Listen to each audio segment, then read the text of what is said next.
Assalamualaikum warahmatullahi wabarakatuh. Al-Fatihah tawassan tabakam bikati kitab Arba'in Nawawiyah Syekh Yahya bin Sarafuddin An-Nawawi wa nafa'ana bi ulumihi wa lisahina wa ustajina wa ma'alina wa rabbina wa mahajim wa sidina wa ma'ajangan ke Haji Abdullah bin Muhammad bin Idris annallaha yu'li darajati bin jannah wa yanfa'una bi asrarihim wa anwarihim wa ulumi wa nafahati bi dunia akhirah. Al-Fatihah. Bismillahirrahmanirrahim. Alhamdulillahirabbil alamin arrahmanirrahim maliki yaumiddin. Iyyaka na'budu wa iyyaka nasta'in. Ihdinas siratal mustaqim. Siratal ladzina an'amta 'alaihim ghairil maghdubi 'alaihim waladdallin. Amin. Alhamdulillah wassalatu wassalam ala Rasulillah la nabiyya ba'dah wa ala alihi wa sahbihi wa man tabi'ahu wa mawalah. Wala haula wala quwwata illa billah. Subhanaka la ilma lana illa ma 'allamtana innaka antal alimul hakim. Rabbi yassir wa la tu'assir, Rabbi tammim bi khairin, Rabbi israh li sadri wa yassir li amri wahlul 'uqdatan min lisani yafqahu qawli wasadid lisani wahdi qalbi bihaqqin nabika Muhammadin sallallahu alaihi wasallam. Rabbi jidna ilma warzuqna fahma birahmatika ya arhamar rahimin. Saudara kaum muslimin yang dimuliakan Allah Subhanahu wa taala, alhamdulillah pada hari ini kita mulai perdana pengajian kitab Hadis Arba'in Nawawiyah, yang mana dalam hadis ini terdiri dari 40 hadis yang dikarang oleh Imam Nawawi atau yang dikenal dengan nama Yahya bin Sarafuddin An-Nawawi. Yang hadis ini terdiri 40 hadis yang mudah-mudahan kita semua dengan mempelajari, mengkaji kita hadis ini, kita tambah cinta kepada Rasulullah SAW dan dapat mengamalkan sunnah-sunnah Nabi Sallallahu Alaihi Wasallam. Baiklah, kita mulai dengan hadis yang pertama, yaitu yang diriwayatkan oleh Amirul Mukminin. A'udzu billahi minasyaitonir rajim. Bismillahirrahmanirrahim. Qala musannif rahimahullah wa nafa'ana bi wa bihi wa bi ulumihi fid dharaini ila an qala.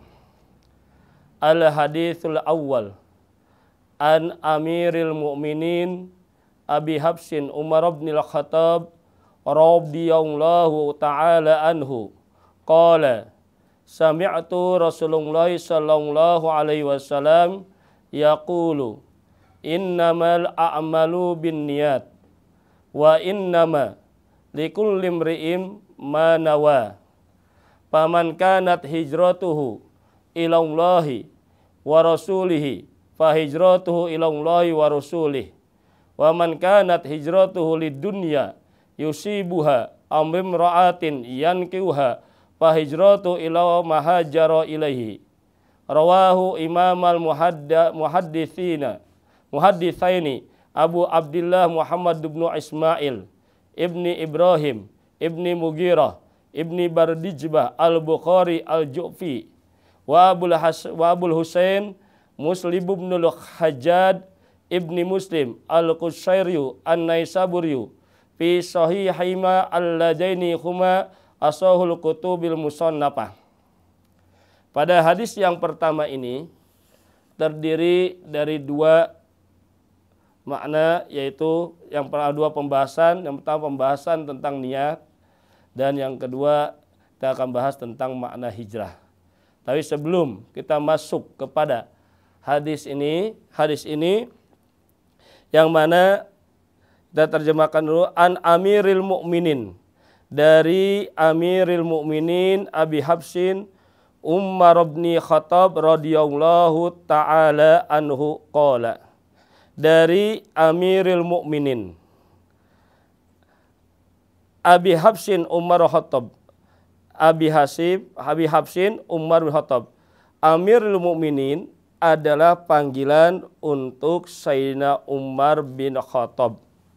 Ya, itu nama dari Sayyidina Umar bin Khattab, yang mana ini dinamakan oleh sebagian para sahabat karena diambil dari salah satu khutbah beliau ketika diangkat menjadi pemimpin. Sayyidina Umar di dalam sebagian khutbah katakan, ayyuhan nas antumul mu'minuna wa ana amirukum. Wahai manusia, kalian semua adalah orang-orang mukmin. Wa ana amirukum, dan aku adalah amir kalian semua. Nah, dengan sebagai khutbah inilah maka Sayyidina Umar dinamakan Amirul Mukminin. Oleh sebab itu khalifah-khalifah yang lain tidak dipanggil dengan Amirul Mukminin, karena diambil dari sebagian isi khutbah beliau ketika diangkat menjadi khalifah, ya, menjadi khalifah. Abi Hafsin, gelar juga Abi Hafsin, ya. Kenapa disebut Abi Hafsin? Karena Abi Hafsin ini secara bahasa dinamakan Al-Asad, singa, ya. Disebut bapak singa. Kenapa? Karena ketegasan daripada Sayyidina Umar bin Khattab. Sehingga di lain dia mendapat gelar Al-Faruq, yang membedakan antara yang hak dan yang batil. Sayyidina Umar bin Khattab ketika melihat kemungkaran, maka dia langsung bertindak untuk memberantas kemungkaran tersebut. Itulah dengan tegasnya Sayyidina Umar bin Khattab untuk memberantas kemungkaran tersebut. Maka dikenal dengan Abu Hafsin, yang mana bahkan keislaman Sayyidina Umar bin Khattab pun salah satu daripada doa Rasulullah Shallallahu Alaihi Wasallam, yang mana Rasulullah membacakan doa, Allahumma ijal Islam bihabir rajulin ilaika bi Umar ibn Khattab wa bi Amrin ibni Hisam. Di situ Allah Rasul berdoa, ya Allah, muliakanlah Islam ini dengan dua orang yang paling kau cintai, yang paling cintai oleh engkau. Siapa? Umar bin Khattab atau Amr bin Hisam. Amr bin Hisam itu ada Abu Jahal. Saat itu yang terkenal ada dua yang paling terkenal, Umar bin Khattab dan Amr bin Hisam atau Abu Jahal. Tetapi Allah Subhanahu wa taala memilih Sayyidina Umar bin Khattab untuk masuk kepada Islam dibandingkan Abu Jahal. Kita sudah kenal semuanya, sudah tahu bahwasanya Sayyidina Umar bin Khattab masuk Islam, ya, melalui hidayah dari Allah Taala ketika dia mendapat kabar tentang adiknya itu Fatimah masuk saudara perempuannya masuk Islam. Nah, beliau masuk Islam ketika itu mau sobek Al-Quran, tapi beliau mendengar bacaan surat Toha sampai akhirnya masuk Islam. Itulah Sayyidina Umar. Nah, lewat Sayyidina Umar inilah Islam yang tadinya dengan sembunyi-sembunyi siarnya, maka dengan Sayyidina Umar menjadi terang-terangan tentang keislamannya. Inilah salah satu daripada kehebatan Sayyidina Umar, ya, yang mendapat gelar Abu Hafs, ya, Abu Hafs yang sangat tegas terhadap memberantas kemungkaran. Jangankan orang, bahkan diriwayatkan setan saja melihat Sayyidina Umar lari. Ya, diriwayatkan pernah suatu ketika Sayyidina Umar di papasan jalan, setan melihat Sayyidina Umar, setan mau melihat jalan lain. Takut dengan Sayyidina Umar. Itu tegasnya Sayyidina Umar, makanya. Nah, inilah dari Sayyidina Umar, inilah hadis yang diriwayatkan, satu hadis, ya. Apa kata Sayyidina Umar? Abi Hafsa Umar bin Khattab radhiyallahu anhu taala, beliau telah berkata, sami'tu Rasulullah sallallahu alaihi wasallam yaqulu. Aku pernah mendengar Rasulullah SAW bersabda, innamal a'malu binniyati. Sesungguhnya amal-amal itu tergantung kepada niat, sesuai dengan niat. Wa innamal likulli man nawa. Dan sesungguhnya setiap orang berbuat sesuai dengan apa yang diniatkan. Ini niat. Niat adalah yang sangat penting di dalam beribadah. Bahkan termasuk kepada rukun ataupun syarat-syarat sahnya niat. Syarat-syarat sahnya niat. Kita tahu bahwasannya niat itu secara bahasa artinya al-qasdu, yaitu bermaksud. Secara syariat ada qasdu syai'in muqtarinan bi pilihi. Inilah yang disebut dengan hakikat niat. Karena niat itu tidak lepas daripada 7 masalah. Yang disebutkan oleh Basir, hakikatun hukmun mahalu wa zaman wa kaifiyatun syartun wa maksudun hasan. Yang pertama yaitu hakikatun, apa itu hakikat niat? Wa hukmuhu, apa itu hukum niat? Wa mahaluhu, dan apa itu tempatnya niat, di mana? Wa kaifiyatun, bagaimana prakteknya niat, cara niat, ya. Kemudian wa syartuhu, dan syarat-syarat niat. Kemudian wa maksudun, dan tujuan niat. Yang pertama hakikatun, hakikat niat. Apa itu hakikat niat? Tadi disebutkan qasdu syai'in muqtarinan bi pilihi, yaitu bermaksud mengerjakan sesuatu yang dibarengi dengan pekerjaannya.